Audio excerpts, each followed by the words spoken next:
Hello, everyone. Thank you so much for being here today. My name is Sang Jojo Lee. I'm from the University Malaya. Today, I'd love to share with you a small but very heartfelt study on how printmaking can open up emotional space for left behind children in rural China. The title of my work is Painting Children's Hearts, an empirical study of printmaking and the painting therapy to promote the mental health of left-behind children in rural China. And now, let me start with a simple question. How can the art help our children feel seen, heard, and safe?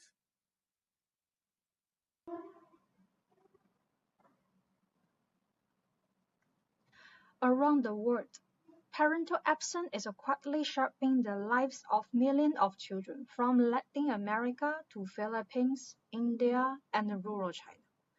Many parents leave their hometowns to find a work in the cities, hoping to build a better life for their families. But in doing so, they often have no choice but to leave their children behind. These children are not only left behind physically, but also emotionally. They grow up with fragile support system and often face the long-term emotional gaps that no one talks about. So the question is, what can we do as an educator, researcher, and an artist to respond to the unmet emotional needs?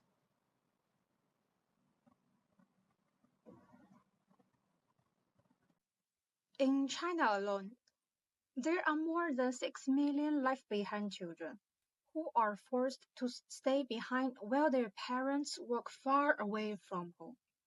According to the National Bureau of Statistics, many of them live in remote mountain villages, like Ankang City in southern Shanxi province, where the scenery is really breathtaking but the community support is limited.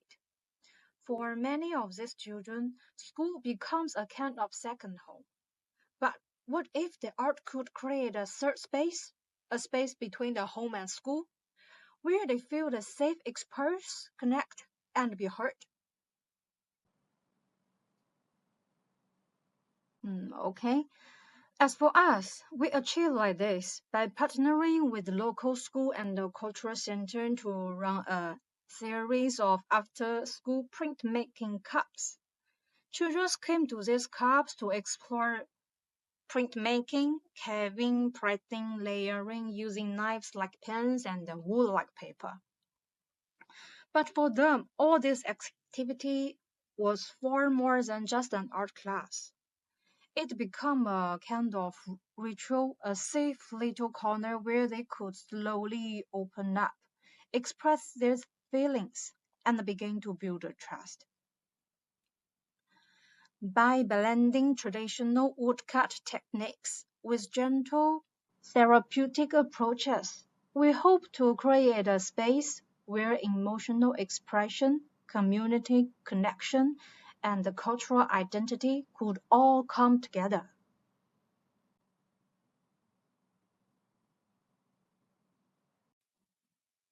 Okay, now you may ask, why we choose a printmaking? Why not just let the children draw or simply talk about their feelings?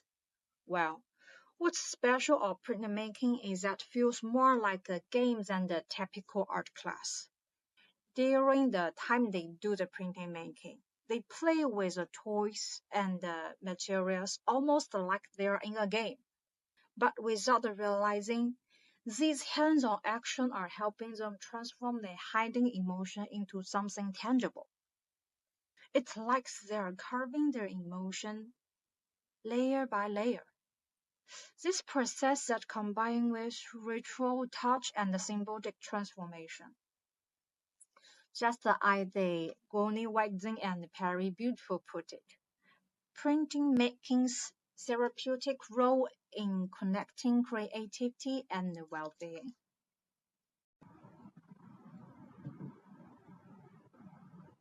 So, What did we make sense of what was really happening in these art clubs? We took a qualitative case study approach, one that allowed us to go deeper and stay close to the children's lived experiences. First, we spent time in classrooms, observing, listening, and watching how the students engaged with the art and with one another. Then, we conducted the theme-structured interviews with the students, their parents, the teachers, to hear their voice and the personal stories. We also looked closely at the students' print and drawings, analyzing recurring symbols, themes, and emotional cues. And finally, the teachers and I engaged in joint reflection, looking back at the key moments to unpack what these artistic expressions might really mean. Now, friends, let me show you three small windows into the inner worlds of these children. The first print shows a wild mountain road. To us, it might just look like a piece of scenery, but the children told me this is the road I take to home every weekend. It may symbolize a short separation from friends, but also the hope of returning home. And the middle one, second print, is quieter. A simple study room, a little corner of stillness. The children told me, I like to stay in the reading room to draw and read. It's very peaceful. And the third one, her titled as I Miss My Mommy at School. In this picture, you can see a student sit alone under eaves, watching birds fly over the mountains and disappear into the sky. I believe at that moment, her heart has already flown to her mommy also. And I also believe everyone here, you can feel this too. These are not just artworks, they are emotional maps, drawn with children's hands, filled it with longing, memory, and gentleness.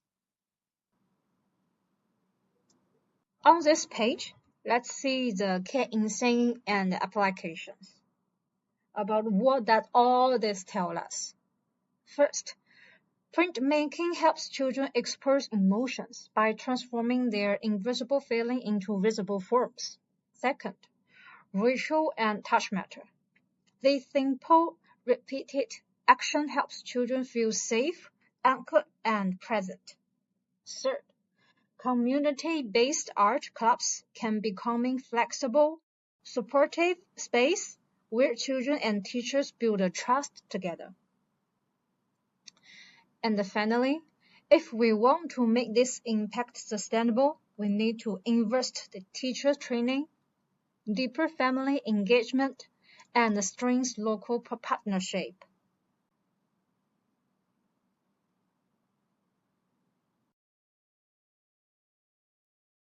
Okay, now let's see the last page today. To conclude, this study shows that the community-based printmaking is more than just an art skill. It's a ritual, a quiet, thoughtful process that allows the life behind children to express their hiding feelings, to slowly reconnect with themselves and with others. Through cutting, pricing, and layering, children are not just making prints. They are creating a symbolic space of safe memory and hope. And when we invite the teachers, families, and the wider community into this process, we begin to build something that lasts. Small but very powerful moments of trust, reflection, and belonging. That brings me to the end of my sharing. Thank you so much for your time and for listening with such kindness. Thank you.